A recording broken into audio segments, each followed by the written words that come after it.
morning, and after such an inspiring talk, I don't know how to kind of get out of the previous conversation that I listened to. So yeah, kind of trying to shift myself. Yeah. So very happy to have both of you here, as panelists. So we are all talking about sustainability in different verticals, in different sectors across businesses. Especially there are a lot of people from the SME sector present here. So I would basically like to start with you and on, talking about what do you think has the changes been or the issues been as we traverse across the sustainability angle of different business verticals? What kind of changes and what kind of challenges and problems that you would, talk about? Yeah. Sure. So good morning, everyone. First of all, thank you for this opportunity for being here. It's the second time, like the MC was saying. I think first of all, we need to acknowledge the fantastic work that Bina is doing in bringing SMEs together, as well as this focus you're giving on sustainability. Because the reality is, whether we like it or not, the world is changing. And especially in an economy like India, I'll take one of the problems that we're facing. If you look at water scarcity, how many of you here in this room have experienced some sort of water scarcity in your house, in your village? How many of you? Raise your hands. Right? So the unfortunate thing is, you are part of 54% of the population in India who has faced water scarcity. And the scary part is, 80% of the water consumption we use here is for agriculture and all the agriculture-related products. So just imagine that, 80% of the water is used for agriculture. Of that, 54% has water scarcity. Now here's the painful part. The Niti Aayog has predicted in 2030, we will have double the demand for water and only half the supply. And that's just 5 years from now. So understand the problem. We will have double the demand of water, but only half the supply in a country of India's population, where majority of the people are working in agriculture-related sectors. So yesterday, one of the speakers were talking about you cannot have economic development without social development first. Think of the situation of farmers across India. People who are doing retail of farmer products and people who are exporting or buying farmer products. So water scarcity it's no longer hidden, but it's the biggest monster that's going to hit us. One of the panelists yesterday was talking about, we had TTK Prestige here talking about pressure cookers.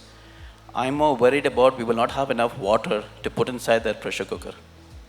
And that is how scary the situation is. Second part is electricity.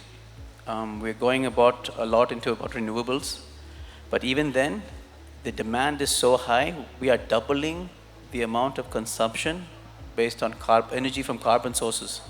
Because no matter how much we try to expand renewables, it will just simply not be enough. And there where it comes for agriculture, we rely on new tech and technologies because the solutions are not available today. It requires a lot of R&D. And I think that's where colleagues like, Dr. Vikandra comes into the picture.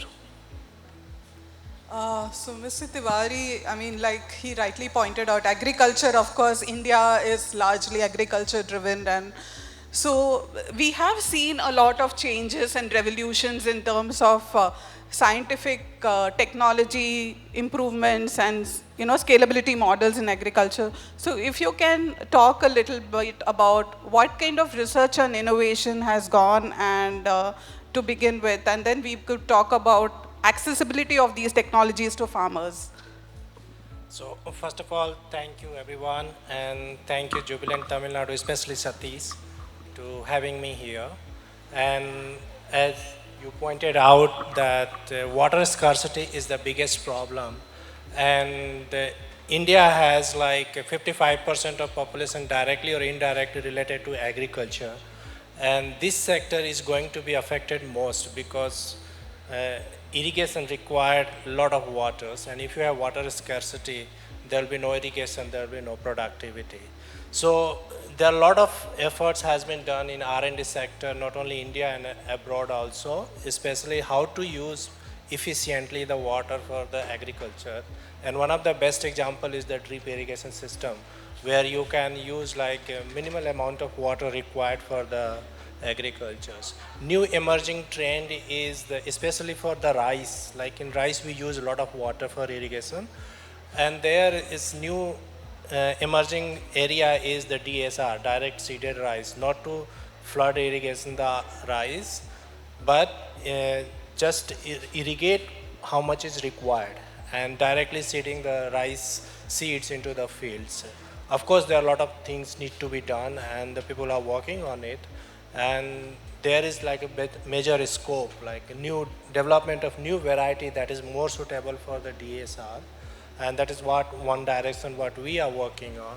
And in addition to that, adding another new genetics and new technologies that can improve that less water consuming agriculture and practices.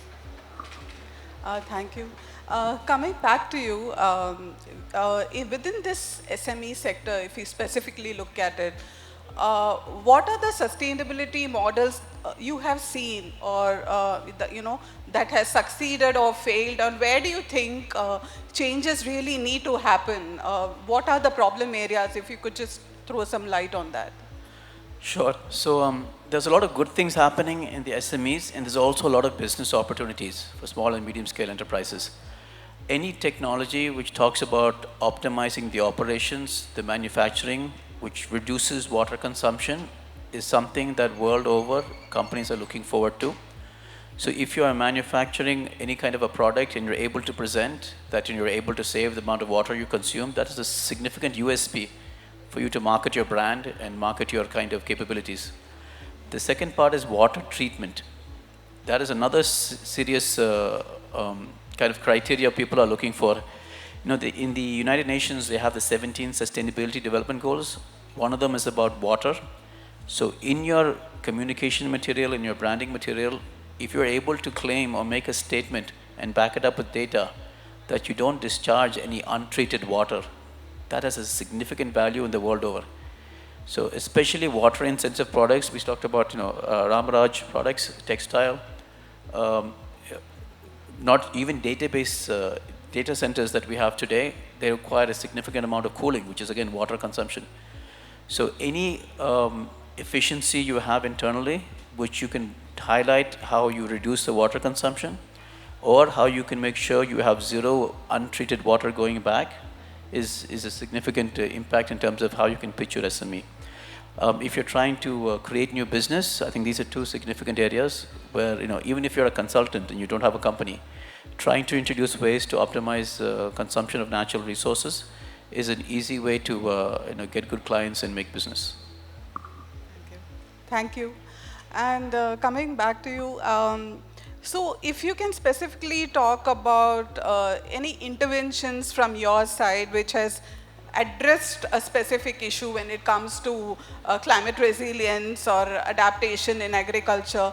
Also, we see that there are so many new agricultural innovations that come with respect to sustainability. What is also the pricing model of it? Would it because a lot of input costs also increase for farmers, right? So how do you think, there could be a pricing that is feasible for the farmers and also economically viable for you? Yeah, there are a lot of business model that's emerging in this area. Like if we talk about the sustainability, so there could be two aspects. Like one is the quicker solution, like developing new biostimulant or biofertilizers or supplements which can help farmers to get better yield in the changing climatic condition. But this can cost on the farmers additional burden, like purchasing the biostimulant like that. Instead of that, developing a certain resilient varieties and releasing to the farmers, that can be an alternative and long-lasting solution.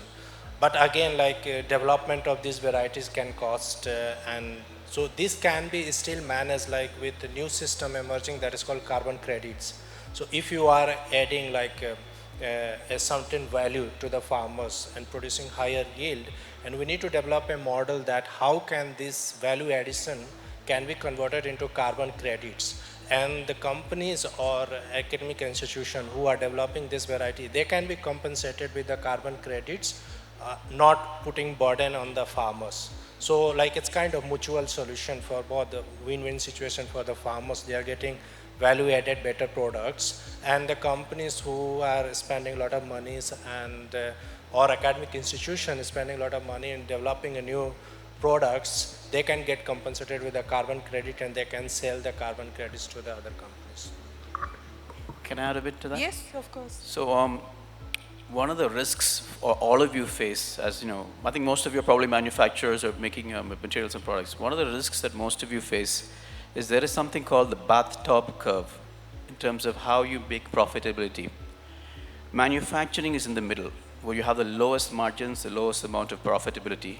On the beginning part is the R&D, developing new products, developing new technology, environmentally friendly, water conservatively free, drought resistant. So that's the R&D. That's where you have lots of margin. Then the manufacturing, you have very less margins. You're very tight on costs. Then there is the marketing and selling, the branding. And as an SME, this is where you need to capitalize on. Don't rely on this to make your profits. You have to invest backward to own the intellectual property, as well as in the front, you need to own the branding. But as a small and medium scale enterprise, you will specialize in this area. These two areas are very difficult. So in this area, the branding is where you need to have these cooperative societies, these communities which pitch together and own the brand. Famous example we all talk about is Amul, right? So you own the brand by a community, because this no one SME can do on their own. But at the same time, and I'm coming back to your point, the R&D is very, very expensive. And this is where, you know, state governments, national governments need to provide the support. Take ownership of the R&D. The danger we always face, you know, we always talk about corporatization, privatization. The moment these are given to people who are driven by profit, the probability of this being accessible to the SME is quite less.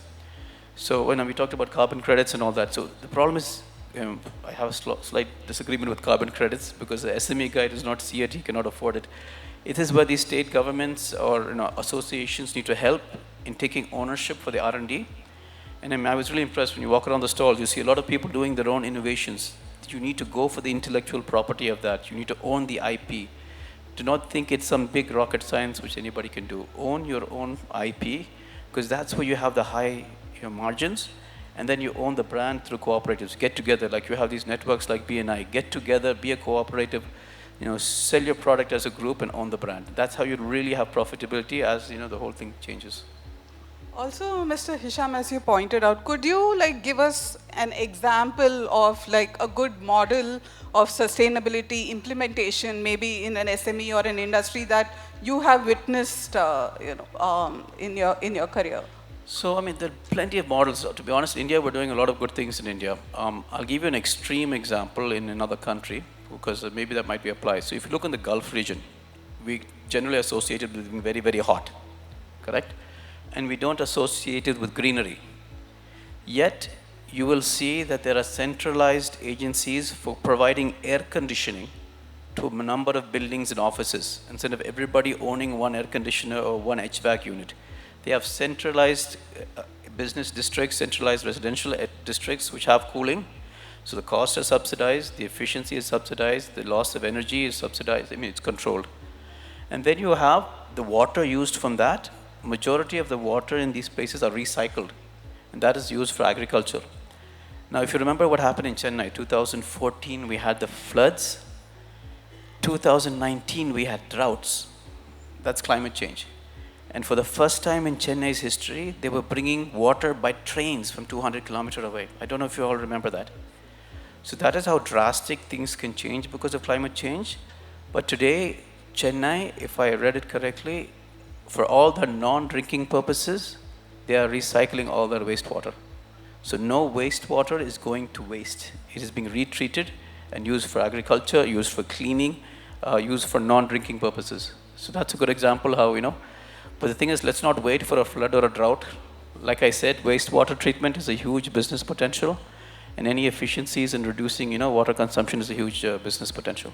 Thank you. I would like to ask you just one more question on, we are talking about research and innovation, and of course, a lot of biotechnology innovations that are coming in the agriculture sector. But if you could look at an innovation that is more like a model that could be easily replicable and implementable.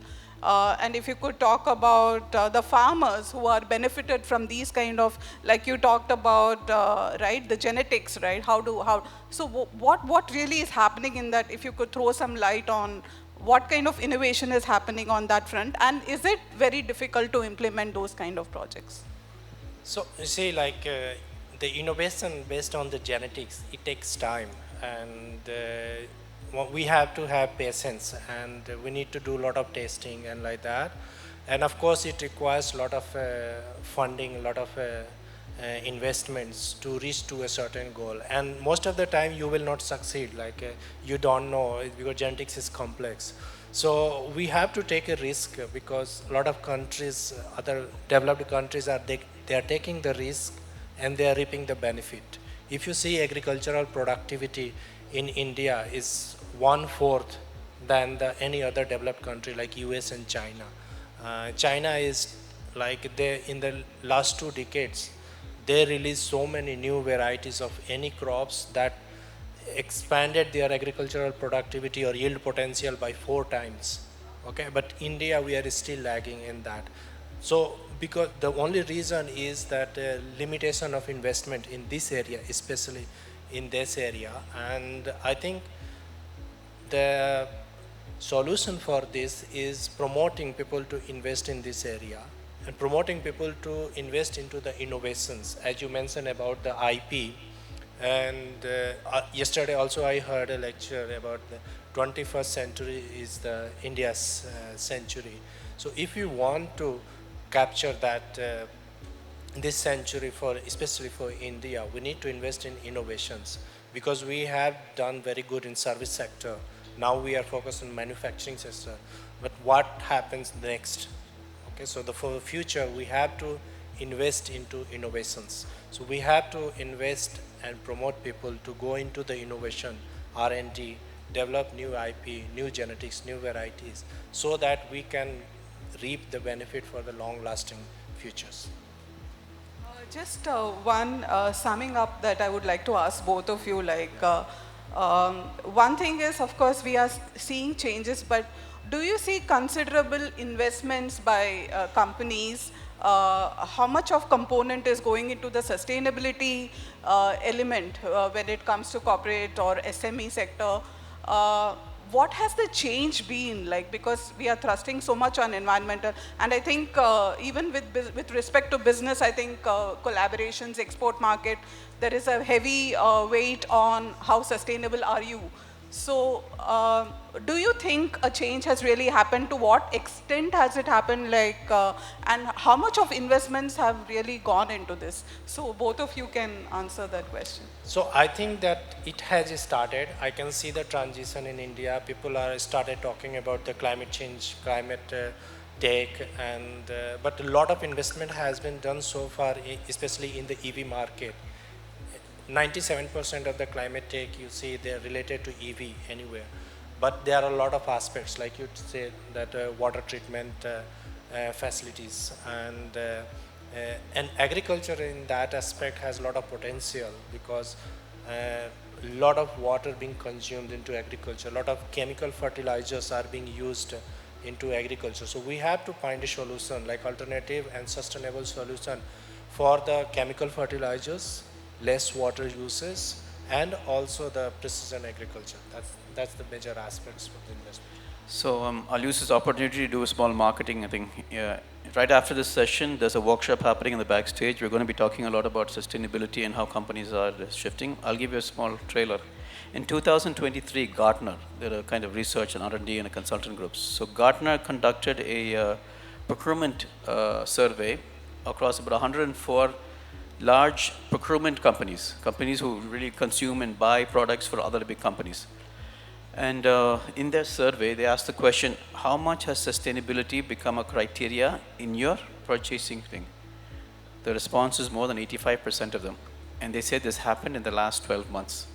So the answer to the question, a company is investing 84% of purchases by the largest purchasing companies in the world has shot up by 85%. That's how much important it is now. So the short answer is the people who are buying are focusing on it. The middlemen who are the buyers and sellers, the exporters and importers are focusing on it. So naturally, that means the customers are also asking for it, and that's I think that's got to change. But it's for me, it's not so much about investments. I think as individuals, as long as there is a demand, there will always be supply. It's a simple thing. We talk about oil, and people always say, "No, why oils are big polluters? Why are you using oil?" If you stop using oil, oil production will stop. So not so much about investments, but it's about finding alternatives for people so that they can move away from their old habits. And I keep going to the most basic example of pressure cooker and rice. You know, when you wash rice at home, you consume so much water just washing it.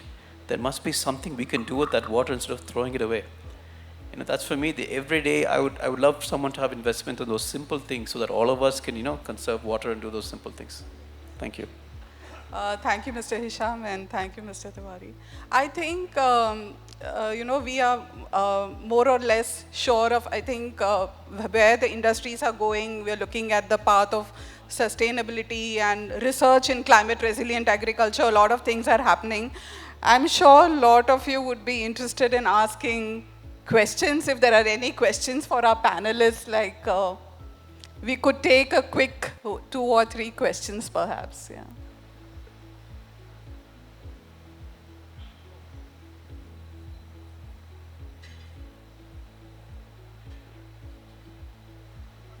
Chair, yes. We have a question here. Um, Very good morning, sir. So we manufacturing a recycle-based A4 paper. So after many research, after almost 7 to 8 years, now we come to be FSC certified product. Still, we doesn't know whom to reach to get our right industries to sell our products. Currently, this year, if you say like the 2024 to 25, we save around 14,000 trees, 2,84,000 liters of waters, and 3,60,000 liters of CO2. We only approach currently in stationery industries, so we provide A4 papers, and the corporate industries needs our packaging solutions. But still, we doesn't know who's the right player to be. We need to approach. So, if you provide me any suggestions, which is the right industry we need to move on. So, any related to the packaging and paper industries, we can provide the solutions. We have the good research and development team in the area. Thank you. So a couple of questions, if you can hold the mic. Have you applied for the intellectual property for that? You own the IP. Currently, no, sir. That's the first thing you should do, my friend. Yes. I swear, the first thing you should do, because more than you selling in manufacturing, you can sell that IP to other bigger manufacturers who are happy to take it. Yes. Because all those big other manufacturers are doing the same research and trying to find out. So please take the IP now itself. Sure. So at least that's yours. You can actually make more money off that than the manufacturing. I need to He's do nodding because he's into the R&D. He knows Yes. that. Second part is, again, I don't have answers of who should be your buyers, who you should pitch to, but I think if you attend the workshop, we'll get you on a journey how you can start looking around. Yes. All right? I don't know, Vivek, you'd like to add to that? So I think you have already answered. Like the first thing you should do the IP, Yes, sir. because this is where you can build up the business. Yes, Once sir. you have the IP, your credibility goes here, and Okay. all the big companies, they trust you, they trust your product quality, and then they will be ready to talk. Yes, If you sir. don't have, so they always have a doubt. So Okay. first build your IP, and then reach out to any big company. Yes. They will respond. Very I'll just add on, Nasser and Satisha, this is an action item for you. BNI needs to Yes. have a wing so that your SMEs can go through intellectual property registration. Okay, that's seriously something which is a big help you can do for all the SMEs. Get a pipeline, a channel of how they can actually get their intellectual property registered. DNA really support us a lot, sir. They're providing a complimentary for sustainability stall to us. Really, thank you. So Nasir sir and Satish sir, onus to you on this.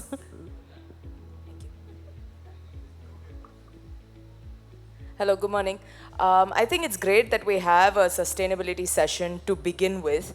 What I'm noticing is when it comes to climate action and sustainability, there are two sides to it, right? One side where people truly believe in it, and another side where people just want to turn a blind eye to it. Given that the US is a powerhouse right now, and Trump is currently at the helm, how do you think that is going to impact sustainability and the way people think across the world? So I think there will be, of course, there will be change of the policy, but I don't think it will impact so much because the people or investors who really believe in the sustainability, they will still do invest into the sustainability. For example, the Bill Gates, we are part of the Breakthrough Energy Foundation that was founded by Bill Gates, and they are still continuously doing. It doesn't matter who is the president of the United States. So it's like a personal interest of the main investors, the big investors, and they will do invest. So I don't think it will impact so much. So I'll add on to that. You know, in the 17 Sustainability Development Goals, goal number 16 is called Strong Institutions and Partnerships. And the whole moral of that story is it doesn't matter which leader comes and goes, it's the institutions we need to build. And whether that's for a country or that's for the global thing or whatever. The second part is in yesterday's presentation, I think it was Mr. Suresh was talking about people ask for three things: food, water, and shelter. So no matter what people talk at Paris Climate Agreement, what people talk about carbon credits, food, water, shelter, people will always worry about making sure that's available. So let's not worry about what happens up there. Let's focus and make sure we get our work done here. Thank you. Yes. One more question. I think that would be our last one due to time constraint. Yes, there is one question over there also. So quickly. Good morning. My name is Nisham. I represent a company called Qbox Containers from Qatar. So basically my product is also something very much related with sustainability. We are doing recycling of containers, thus saving tons and tons of raw materials and water and energy, whatever it is. So my questions to the panelists, like you were talking about the IP registration. So being an industry which is not innovated by myself, like it has been in the market since years. So such kind of business, how I can go for intellectual property registration? Sure. Because there's no unique things which we are doing. We have been following the system which is already existing in the market. So first question, are you aware if anybody's already taken an IP for that industry? I'm not quite sure because... So that's one thing we need to look at. Maybe everybody's assuming somebody else has done it and so nobody's doing it. Even if you cannot do a global IP, you do have options for regional IPs. So at least in the country you're operating in, you can at least try for that. That's one. Second part is, if I ask you the question, what is the GHG footprint of manufacturing a container? Do you have an answer? So that's the stuff you can brand yourself on. To manufacture a 15-foot container, reused container, a brand new one will have this much GHG per footprint. Yours is only less than 10% of that. That's the USP, the unique selling proposition you can say, because no other container manufacturers will be thinking about that. He'll first say, what is GHG? Where did this guy get this number from? How did it? So there's one. The GHG footprint versus actually building a new building, versus using your container. So there are, if you look at the 7, attend the workshop, I'll give you some more tips there. I won't take up the time. Okay. But yes, there are metrics which you can measure. Water consumption, GHG footprint, amount of recyclability of the material you used, the amount of scrap you use in the production of that container. There's a whole bunch of metrics you can use. So do you think that with all these things I can go for like a patent or something? So not so much a patent, it'll be more about what is your unique selling proposition which other people may not be able to pitch against. Yeah. Okay. You don't have to have only IP. You have to go for patent for process. Like if your process is more economical or more environmental friendly, you can patent that one also. Okay. So Great. you have to just aware, I'm not expert in your area, but you have to just aware and see that how people are doing and how your process is better than that, you can go for patent. And that's your IP. And where should I approach? Whom should I approach for this? You should approach to any IP lawyer, like you need to do a bit research, like there are a lot of people claim that I'm better IP lawyer. So you need to ask people, you need to consult people and see that who has better track record to getting your patent granted, and just approach to them. Okay. Thank you. Thank you. And for more details, attend the workshop. That's what Hisham sir will say. Yes, one last question to the sir over there. I'll come running to you. We have short out of our time. I am Anantha Padmanabhan. I am the founder and CEO of 10X Health Technologies, Coimbatore. We work in the space of sustainability measurement particularly. We do a lot of digitization and automation in the areas related to sustainability like energy management, water management, waste management and all that. And we do it for large hospitals, buildings, hotels and malls. My question is, when I go and see all these large buildings, be it college, hospital, hotel, mall, I find digitization is absolutely absent. You know, when you are talking about a hospital, we have an HIS. When you go to a hotel, you have a restaurant management software. Maybe you have got ERP, you have got SAP and all that, but hospital engineering or facility engineering does not have any digitization. If you don't digitize, then you don't know how much water you are consuming, how much waste you are generating. So I think the first step towards sustainability should be measurement. Anything that is not measured cannot be controlled. So what is your perception and what is the view, importance of measurement, particularly digitization and automation in bring up sustainability? So, the first answer is digitalization has most of the solutions in terms of giving people visibility. So I think every company in the world that's serious about it realizes they cannot go and count everything manually. It has to be based on digitalization. Just on your example on hospitals, so there are one trick which we've learned is the equipment manufacturers of the HVAC systems, the bigger brands, they're already into this. So when you go into designing digitalization, you use them to make the pitch to the building owner, saying, I am providing you HVAC systems. By the way, you need a system to measure. My air conditioning unit, my HVAC unit has the technology. So if they're, most of the times hospital building owners may not look at digitalization first, they look at cost and operating cost. So my suggestion would be use the equipments that are being used in that building. So if your security systems, the HVAC system which consume energy, the water treatment facility. So those vendors, you should partner with those vendors to say, listen, my machine is capable of doing this, but you need someone to integrate all of this for you. And that's where you come in and say, I can be the integrator to bring all your equipments together. It also, in the building industry specific, there is the LEED certification. You're probably aware of that. So you could also pitch that, telling them at the pre-manufacturing, before they build it, doing the building and operating of the building, they have those stages. So there is a lot of awareness that still needs to happen. And my family is also associated with the hospital management. We also see these digitalizations. But it's really about awareness, sir. It's going to take some time for people to understand. I'm 100% with you in terms of people think it's a lot of effort and manpower, and they don't realize digitalization is there to make your life easier.